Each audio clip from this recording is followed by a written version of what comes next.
L'édition 2010 du Forum économique de Shanghai a pris la dénomination de Forum des matières premières et des grands projets d'infrastructures économiques pour l'industrialisation de la Côte d'Ivoire. La raison en est qu'en cette année 2010, où la ville de Shanghai abrite l'exposition universelle, il s'est avéré judicieux de saisir l'occasion de cette mobilisation exceptionnelle d'opérateurs économiques pour aller au-delà des matières premières brutes en envisageant leur transformation. Dans la foulée, l'organisateur a aussi envisagé de présenter les grands projets d'infrastructures économiques du pays. C'est ce que M. Pierre Kofi Djemis, directeur fondateur du cabinet PKD Conseil, organisateur du forum, a développé lors de la cérémonie d'ouverture à la salle New Asia Ballroom de l'Intercontinental Hotel de Shanghai. M. Djemis a en effet souligné la nécessité pour les acteurs institutionnels, comme pour les opérateurs privés, d'aller au-delà de l'économie de rente, en posant les bases d'un véritable transfert de technologie entre la Chine et la Côte d'Ivoire.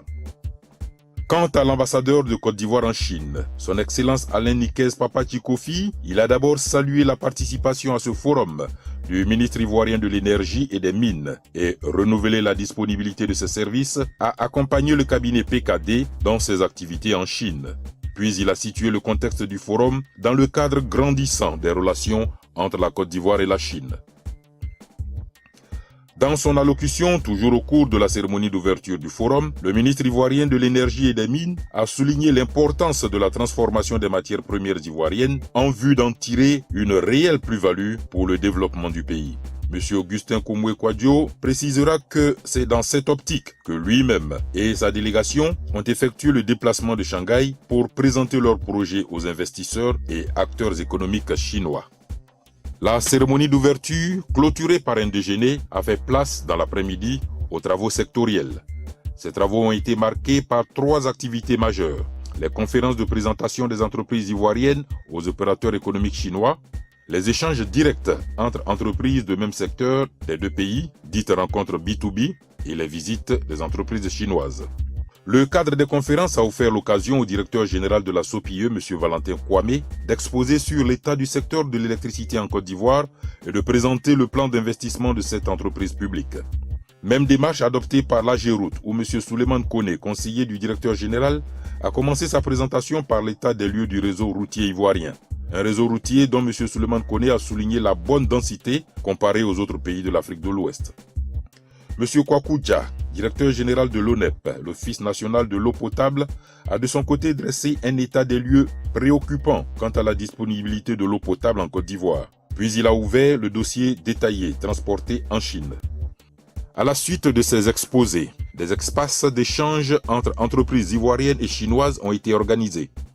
Le cabinet PKD a pris soin de sélectionner les entreprises les plus expérimentées et de renommée mondiale. Au cours de ces échanges, argument contre argument, les responsables des entreprises ivoiriennes ont séduit leurs potentiels partenaires chinois en se révélant de fins négociateurs.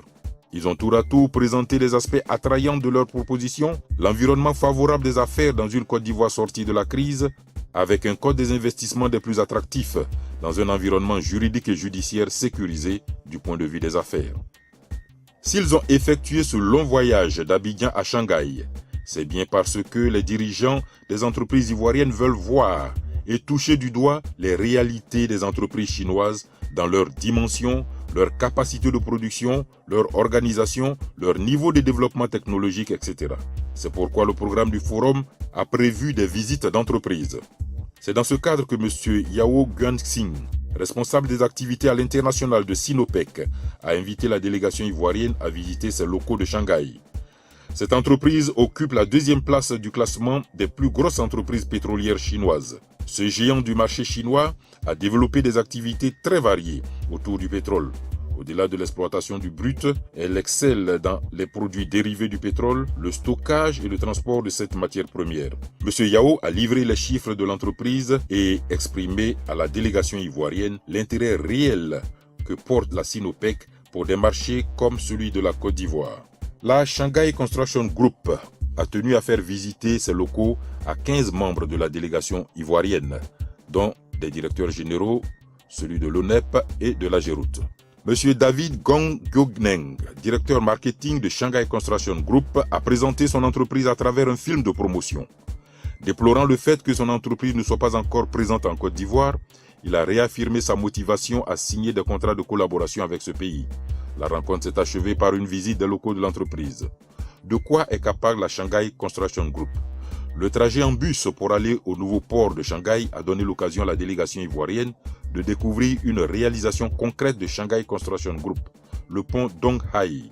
C'est le plus grand pont au monde qui enjambe la mer sur une trentaine de kilomètres. En guise de détente, le cabinet PKD Conseil a proposé à ses invités une balade en bateau sur le Huangpu River qui longe le quartier d'affaires de Pudong et notamment la Shanghai TV Tower en forme de perle, la Shanghai World Financial Center qui est le plus haut building chinois. La délégation ivoirienne a pu apprécier la cuisine traditionnelle chinoise dans le restaurant du bateau. En fin de soirée, M. Djemis a conduit la délégation à travers les rues de la concession française jusqu'à un bar où les invités ont pu se détendre autour d'un verre dans une ambiance de jazz.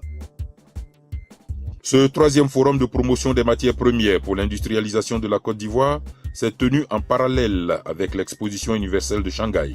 La délégation ivoirienne a donc saisi cette opportunité pour découvrir ce grand rassemblement international. Le ministre ivoirien des Mines et de l'Énergie ainsi que sa délégation ont donc pu apprécier la diversité du pavillon africain ou encore une visite VIP dans le pavillon du Canada qui respecte parfaitement le thème de cette exposition Better City, Better Life.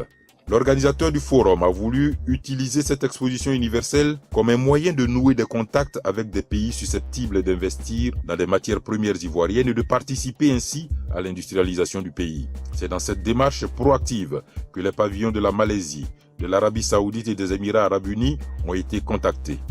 Une visite VIP dans le pavillon des Émirats Arabes Unis a permis aux directeurs généraux des grandes entreprises ivoiriennes de parler de leurs projets et ont transmis leur carte de visite à M. Zayed Alapsi, responsable du Business Center des Émirats. Vendredi 21 mai 2010, Hôtel Intercontinental de Shanghai, gala de clôture de ce troisième forum qui a réuni les membres de la délégation ivoirienne et les acteurs économiques chinois.